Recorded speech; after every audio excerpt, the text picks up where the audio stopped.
دہشت گردی سے ہے۔ اسلام کوئی دہشت گردی کا سبق نہیں دیتا، اسلام سے دہشت گردی کا کوئی تعلق نہیں ہے۔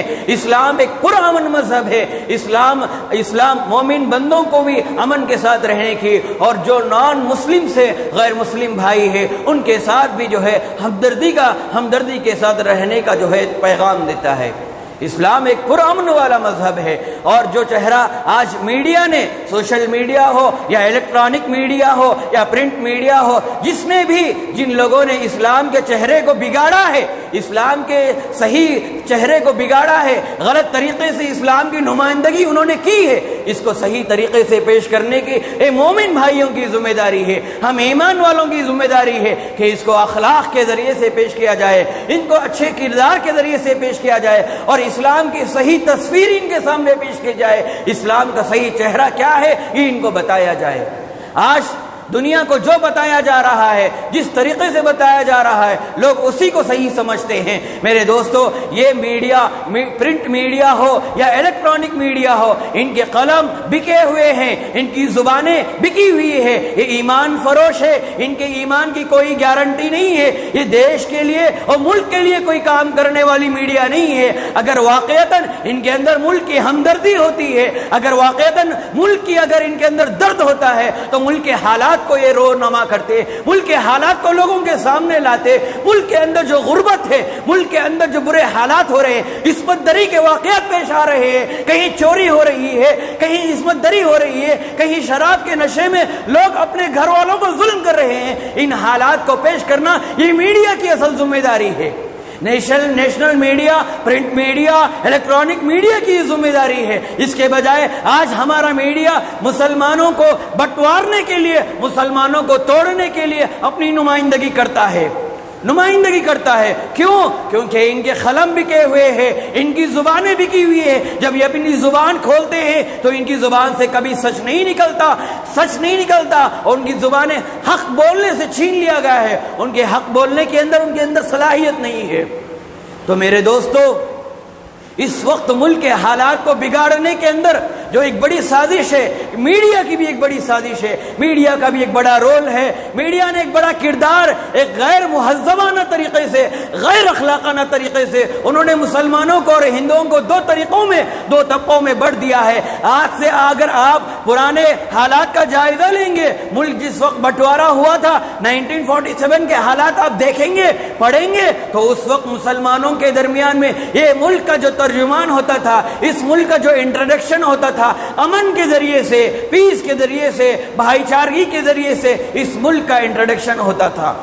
اس ملک ایک بڑے سطح پر لوگوں کے دلوں میں چھایا ہوا تھا، یہ ملک لوگوں کے آنکھوں کا ایک بڑا ستارہ تھا۔ تو میرے دوستو، یہ ملک آزادی کے وقت ایک جہیتی کا نمائندہ تھا، یہ ملک آزادی کے وقت ایک طاقت تھی، ہندو، مسلمان، کرسچن، بدھسٹ سب لوگ ایک صف میں کھڑے تھے۔ لیکن کیا ہو گیا آج ان لوگوں کو جو اتحاد کا دعویٰ کرتے ہیں لیکن اندرونی طور پر اپنے دلوں میں، اپنے دماغوں میں زہر رکھتے ہیں؟ تو میرے دوستو، ہمیں اپنے اسلام کے ذریعے سے، ایمان کے ذریعے سے ان کے سامنے اسلام کا صحیح رخ پیش کرنے کی ضرورت ہے۔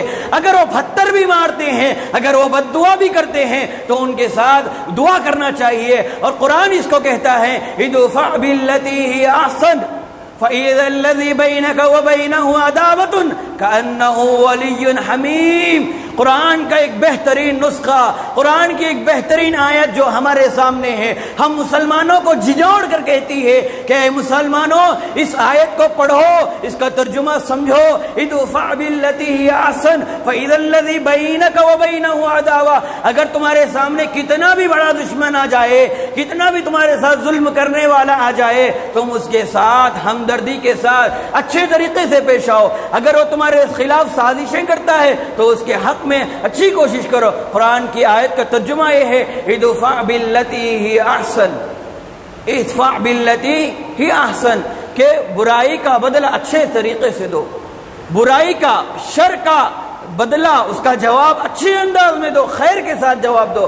فَإِذَا الَّذِي بَيْنَكَ وَبَيْنَهُ عَدَاوَةٌ، اگرچہ کہ تمہارے درمیان میں دشمن بھی ہو جائے، اگرچہ کہ وہ تمہارے درمیان دشمن ہو، جاہل ہو، ظالم ہو، کچھ بھی ہو، لیکن تم اچھے طریقے سے اس کا جواب دو گے، حسن اخلاق کے ساتھ پیش آؤ گے، فَإِذَا الَّذِي أَحْسَنَ فَإِذَا الَّذِي بَيْنَكَ وَبَيْنَهُ عَدَاوَةٌ كَأَنَّهُ وَلِيٌّ حَمِيمٌ، تو وہ بھی آپ کا ایک پکا اور سچا دوست بن جائے گا، آپ کا پکا اور سچا دوست بن جائے گا۔ یہ میں نہیں کہہ رہا ہوں، قرآن کی آیت ہے، اتنی بہترین آیت ہے میرے دوستو۔ یہی انسانیت ہے، یہی انسانیت ہے، یہی اسلام کا پیغام ہے کہ جو آدمی آپ پر پتھر برساتا ہو، جو آدمی آپ کے ساتھ ظلم کرتا ہو، ظلم کی سازشیں کرتا ہو، آپ کے خلاف کوئی دغابازی کرتا ہو، ایسے لوگوں کے ساتھ ہمدردانہ رویہ اختیار کرنا یہ اسلام کا اہم رول ہے۔ اور اسلام کی جب دعوت مکہ المکرمہ میں پھیلنا شروع ہوئی تھی، اور مکہ المکرمہ سے جب مدینہ المنورہ اللہ کے رسول صلی اللہ علیہ وسلم تشریف لائے تھے، ایسے حالات میں وہاں پر یہودی تھے، نصرانی تھے، پناہ لینے کے لیے اللہ کے رسول صلی اللہ علیہ وسلم نے ان یہودیوں سے اپنے اخلاق کے ذریعے سے، اپنے کردار کے ذریعے سے، اسلام کی نمائندگی کے ذریعے سے انہوں نے یہودیوں کے ساتھ معاہدہ کیا، اور اس معاہدے کو ایک بہترین نام دیا گیا۔ اس کے بعد وہ معاہدہ جم کر بھی رہا، اور آگے اس کے ذریعے سے اسلام کی تشہیر بھی ہوئی۔ میرے دوستو، ایک ہی نہیں اور بھی واقعات ملتے ہیں، اور حدیثیں اور ایسے واقعات ملتے ہیں۔ حضرت ابوبکر رضی اللہ تعالیٰ عنہ کے بارے میں آتا ہے، جب لوگ کفار اور مشرکین ان کو مکہ المکرمہ سے جب باہر بھیج رہے تھے، اور یہ سارے لوگ اکٹھے ہو کر یہ کہنے لگے کہ اے ابوبکر، تمہیں اس مکے میں رہنے کی اب گنجائش نہیں ہے، تم اس مکے سے کہیں اور چلے جاؤ۔ یا مکہ المکرمہ سے حضرت ابوبکر رضی اللہ تعالیٰ عنہ اپنا سامان لے کر ہجرت کے لیے روانہ ہو رہے تھے، اتنے میں ایک کافر اور مشرک ایک سردار آیا، کافر اور مشرک سردار آیا، آ کر کہنے لگا مثلک یا ابا بکر، مثلک یا ابا بکر لا یخرج ولا یخرج۔ اے ابو بکر سے پوچھا کہ ابو بکر آپ کہاں جا رہے ہو؟ ابو بکر نے جواب دیا کہ مجھے اس مکے سے نکالا جا رہا ہے، آزادی کے ساتھ مجھے یہاں پر عبادت کرنا نہیں دیا جا رہا ہے، اور آزادی کے ساتھ مجھے یہاں پر اسلام کی دعوت دینا نہیں دیا جا رہا ہے۔ تو اس ظالم اور اس بادشاہ نے، اس سردار نے، کفار و مشرکین کا جو سردار تھا، وہ سردار کہنے لگا مثلک یا ابا بکر لا یخرج ولا یخرج۔ اے ابو بکر، آپ بڑی قدرت والے ہیں، آپ بڑے جرأت والے ہیں، اور آپ بڑے اخلاق والے ہیں، آپ یہاں سے نہ نکالے جائیں گے اور نہ ہم آپ کو یہاں سے جانے دیں گے، یا ہم آپ نہیں جائیں گے، نہ آپ نکالے جائیں گے اور نہ ہی آپ کو ہم جانے دیں گے۔ ایک کافر اور مشرک سردار یہ کہتا ہے، تو میرے دوستو اس کے دل میں، اس کافر اور مشرک سردار کے دل میں حضرت ابوبکر صدیق رضی اللہ تعالیٰ عنہ کے اخلاق تھے، ان کے دل میں ان کی تصویر چھا گئی تھی حضرت ابوبکر کی، کہ ابوبکر کے اخلاق یہ ہیں، ان کا کردار یہ ہے، ان کا گفتار یہ ہے، تو ایسے شخص کو کیوں ہم مکے سے باہر کیا جائے؟ تو میرے دوستو یہ اخلاق ہیں، اخلاق کے ذریعے سے، ایمان کے ذریعے سے اسلام کی دعوت دی جاتی ہے، اپنے کردار کو پیش کرنے کے ذریعے سے۔ تو میرے دوستو اس ملک کے حالات کے بدلنے کے لیے سب سے پہلے ہم اپنے آپ کو بدلنے کی ضرورت ہے، اپنے معاشرے کو پاک کرنے کی ضرورت ہے، اور اس کے علاوہ دوسری جو چیز ہے وہ یہ ہے کہ ہم اتحاد پیدا کریں اپنے درمیان میں۔ قرآن کہتا ہے وَأَطِيعُوا اللَّهَ وَرَسُولَهُ وَلَا تَنَازَعُوا فَتَفْشَلُوا وَتَذْهَبَ رِيحُكُمْ وَاصْبِرُوا إِنَّ اللَّهَ مَعَ الصَّابِرِينَ۔ وَأَطِيعُوا اللَّهَ وَرَسُولَهُ، اپنے رسول کی اور اپنے خدا کی، اپنے اللہ کی اطاعت کرو۔ وَأَطِيعُوا اللَّهَ وَرَسُولَهُ، اپنے اللہ کی، ایک پروردگار کی اطاعت کرو، اپنے رسول کی اطاعت کرو، فرمانبرداری کرو، لائے ہوئے شریعت پر عمل کرو۔ اور اس کے بعد دوسرا جو حکم دیا گیا ہے وَأَطِيعُوا اللَّهَ رَسُولَهُ وَلَا تَنَازَعُوا، اور آپس میں مت لڑو۔ میرے دوستو آج ہمارے ملک کے جو حالات بگڑے ہیں، ہمارے اندر مقابلہ کرنے کی صلاحیت جو نہیں ہے، آج ہمارے اندر کھل کر بولنے کی طاقت ہمارے اندر نہیں ہے، اور جرأت کے ساتھ قدم لڑانے کی ہمارے اندر طاقت نہیں ہے۔ وہ کیونکہ ہم نے آپس میں لڑنا شروع کیا ہے، تفریقہ بازی کرنے لگے ہیں۔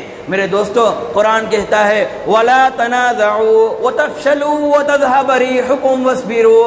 اے ایمان والو، اگر تم آپس میں لڑو گے تو تمہارے پیر اکھاڑ دیے جاؤ گے۔ وَتَفْشَلُوا وَتَذْهَبَ رِيحُكُمْ وَاصْبِرُوا، اور تم آپس میں مت لڑو. اگر تم آپس میں لڑنے والے، فرقہ واری کرنے والے بن جاؤ گے، آپس کے اتحاد اور اتفاق کو توڑنے والے بن جاؤ گے تو تمہاری ہوا اکھاڑ دی جائے گی. قرآن کا ترجمہ ہے وَلَا تَنَازَعُوا وَتَفْشَلُوا، تو تمہارے پیروں کے نیچے سے زمین اکھاڑ دی جائے گی، تمہارے اندر سے طاقت کھینچ لی جائے گی. تو میرے دوستو یہ مطلب ہے قرآن کی اس آیت کا. اس آیت کو سمجھنے کی ضرورت ہے کہ آج ہمارے لوگ، ہمارے درمیان میں اتحاد پارا ہو گیا ہے. اتحاد نام کی کوئی چیز نہیں ہے میرے دوستو. اتحاد کو مضبوط کرنے کی ضرورت ہے. اس وقت تو خود مسلمانوں کو ایک اکٹھا ہونے کی ضرورت ہے. اس کے علاوہ دیگر وہ دلت قومیں، وہ غیر مسلم قومیں جو اپنے اندر تشدد نہیں رکھتے ہیں، اپنے اندر اتنا زہر نہیں رکھتے ہیں، ایسے لوگوں کے ساتھ اکٹھا ہونے کی ضرورت ہے.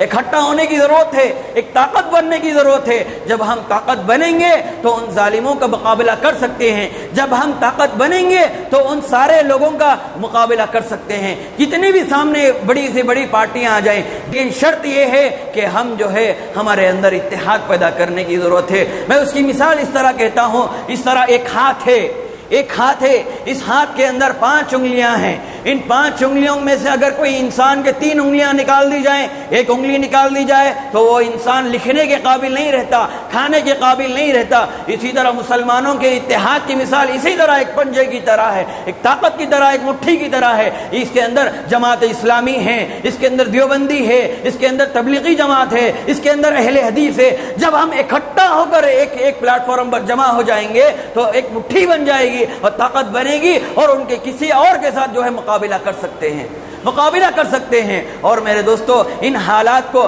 بدلنے کے لیے اور ایک چیز کی ضرورت ہے، وہ یہ ہے کہ ہم اپنے جس ملک کے اندر ہم رہتے ہیں، جس ملک کے اندر ہم اپنی زندگی گزارتے ہیں، اس ملک کا ایجوکیشن حاصل کرنے کی ضرورت ہے. اس ملک کا کانسٹیٹیوشن سے واقف ہونا ضروری ہے.